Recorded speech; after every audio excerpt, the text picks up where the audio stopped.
बहुत समय पहले की बात है। देवकर नामक गांव में देवू नाम का एक आदमी 2 बच्चे और बीवी के साथ रहता था। देवू के पास 2 भैंस थी जिनका दूध बेचकर वो पैसे कमाता था। उन्हीं पैसों से उसके घर का गुजारा चलता था। देवू का एक बेटा जन्म से विकलांग था। वो ठीक से चल नहीं सकता था, पर देवू अपने दोनों बेटों से बराबर प्यार करता था और उनकी देखभाल करता था।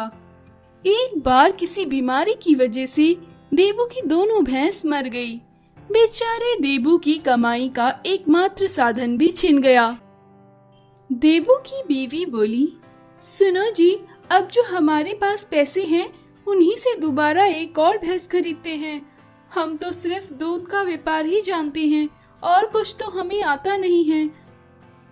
देवू बोला, हाँ ठीक कहती हो, अब हम और कर भी क्या सकते हैं, पर ये पैसे बहुत कम हैं, पता नहीं बाजार में भैंस हमें मिलेगी भी या नहीं।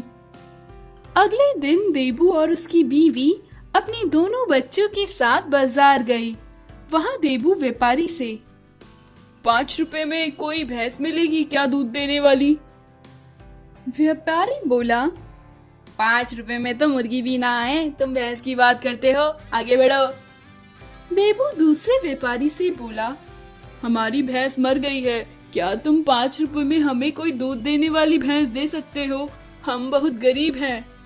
दूसरा व्यापारी बोला, देख भाई, मैं तुम्हारी लाचारी समझता हूँ, पर मैं कुछ कर नहीं सकता, इतने रुपए में भैंस नहीं आती। तीसरा व्यापारी उनको सुन रहा था। वो वहाँ से बोला, इधर आओ, मैं तुम्हारी गरीबी समझ गया हूँ। मेरे पास एक भैंस है जो अंधी है पर दूध देती है, 5 रुपए में इसे ले जाओ। देवू सोचने लगा।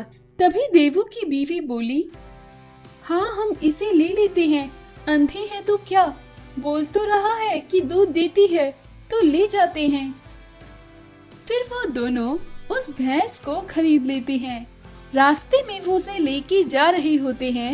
उन्हें एक आदमी दिखता है। वो कहता है, अरे देवू, बुद्धि फिर गई थी क्या तेरी, इस अंधी भैंस को लेकर आए हो?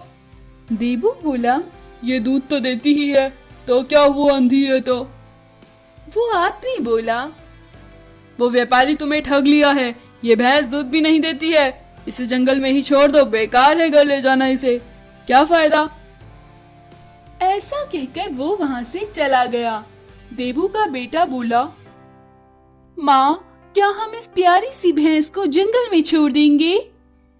उसकी माँ बोली, नहीं बेटा, अगर तुम्हें ये पसंद है तो हम इसे अपने पास ही रखेंगे और जैसे तुम्हें पालते हैं इसे भी पाल लेंगे।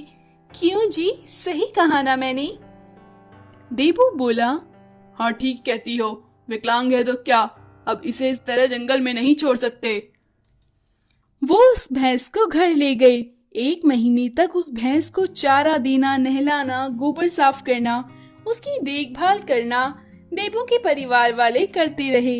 एक दिन देवू अपनी बीवी से बोला, मुझे अब कुछ और काम देखना होगा, बच्चों को 2 वक्त की रोटी भी नसीब नहीं होगी, वरना मैं इस भैंस को जंगल में ही छोड़ आता हूँ। इसके लिए रोज चारा लाना, इसकी देखभाल करना अब न हो पाएगा मुझसे।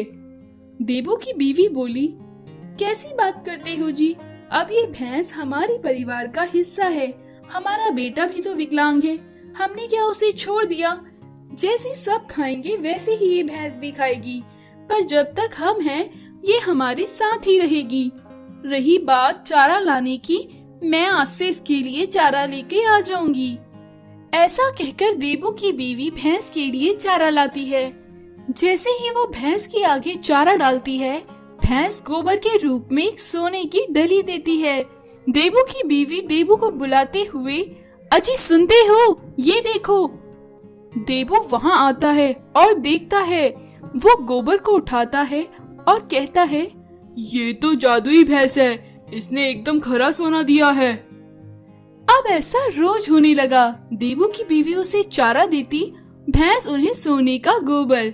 धीरे धीरे देवू नगर में सबसे अमीर आदमी बन गया। उसने अपना बड़ा घर और गाड़ी ले ली। उन पैसों से वो जरूरतमंद की मदद भी करता था।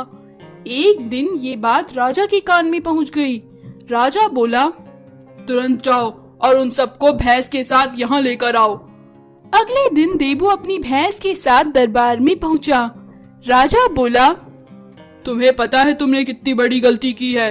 जादुई भैंस का लाभ उठाते रहे और इस राज्य को ना सौंपा। इसे कारावास में डाल दो और इसकी सारी संपत्ति जब्त कर लो और इस भैंस को गौशाला में रखो। इसके गोबर से मैं रानी के लिए हार बनाऊंगा। कुछ दिन बाद भैंस के गोबर का हार बनाकर राजा ने रानी को दिया। रानी हार सभा में पहन कर आई। सारे लोग हंसने लगे। रानी ने गले में देखा तो हार गोबर के उपलों का बना था। रानी अपमान सह ना सकी और वहाँ से चली गई। राजा को अपनी गलती का एहसास हुआ। उसने देबू को कारावास से छुड़वाया और बोला, मुझे माफ कर दो।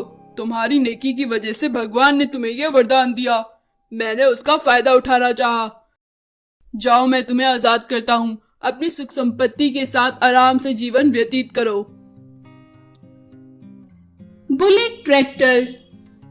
जूनागढ़ में आवेश नाम का एक लड़का रहता था। आवेश का ध्यान धीरे धीरे पढ़ाई से कम हो रहा था। एक दिन आवेश के मामा घर पर आए और आवेश से बोले, क्यों आवेश, पढ़ाई कैसी चल रही है तुम्हारी? आवेश के पिता बोले, कहाँ जी, पढ़ाई कहाँ करता है। ये इसका ध्यान तो इसके सारे दोस्तों की साइकिल में लगा रहता है। आवेश के मामा बोले, अगर तू मैट्रिक में फर्स्ट डिवीजन लाएगा तो मैं तुझे साइकिल दिलवा दूंगा।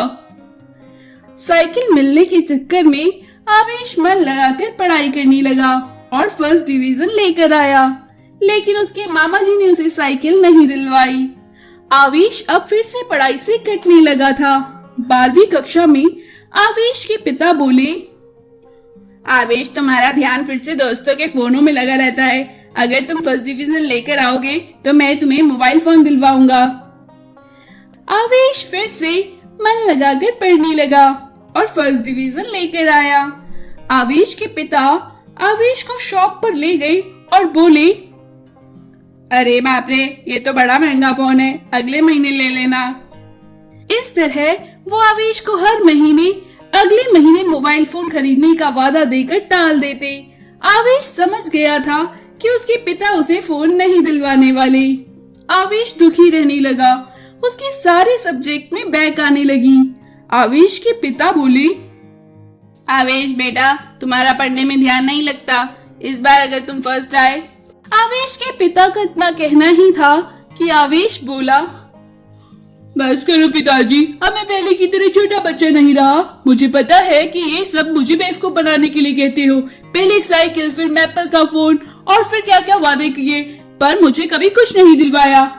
आप एक कंजूस पिता हैं। अगर चाहते हो कि मैं सारी बैग क्लियर करूं, तो पहले मुझे बुलेट दिलवाओ। मुझे उसकी सख्त जरूरत है। मेरा कॉलेज आने जाने में बहुत समय बर्बाद होता है। आवेश की बातें सुनकर और उसका गुस्सा देखकर उसके पिता ने आखिरकार आवेश को एक बुलेट दिलवाई। अब आवेश अपनी बुलेट लेकर दोस्तों के साथ जश्न दिखाता हुआ जाता था और बुलेट बाइक की वजह से उसका समय भी बचता था। उसका कॉलेज आने जाने में समय बर्बाद नहीं होता था। एक बार आवेश के पिता उसकी माँ से बोले, मुझे ट्रैक्टर खरीदना था खेतों को जोतने के लिए। कोई भी अपना ट्रैक्टर किराए पर देने को तैयार नहीं है। सबको अपने खेत जोतने हैं। अब हमारा खेत किस तरीके से जोता जाएगा? आवेश ये सब बातें सुन रहा था।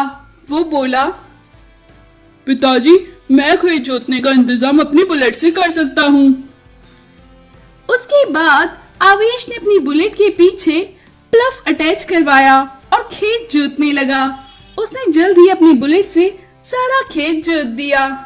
आवेश के पिता बोले, बेटा, मुझे तुम पर गर्व है। तुम बहुत होशियार हो। कुछ समय बाद जब अनाज उगा तो आवेश ने बुलेट में ट्रॉली लगवा दी और उसने अनाज को बोरे में भरकर मार्केट में बेच दिया। जो पैसे मिले उस पैसों को उसने अपने पिता को दिया और बोला, पिताजी, ये अनाज के पैसे। आवेश के पिताजी बोले, बेटा, तुम्हारी बुलेट की वजह से ही इस साल हमारा नुकसान होने से बच गया। वरना इस साल हमारी खेती बिल्कुल भी नहीं हो पाती। तुम एक बहुत होशियार लड़के हो। मुझे अफसोस है कि मैंने इतने समय तक तुम्हें बेवकूफ बनाया। आवेश अपने पिता से तारीफ सुन के खुश हुआ और वो इसी तरह अपनी बुलेट से अपने पिता की मदद करता रहा।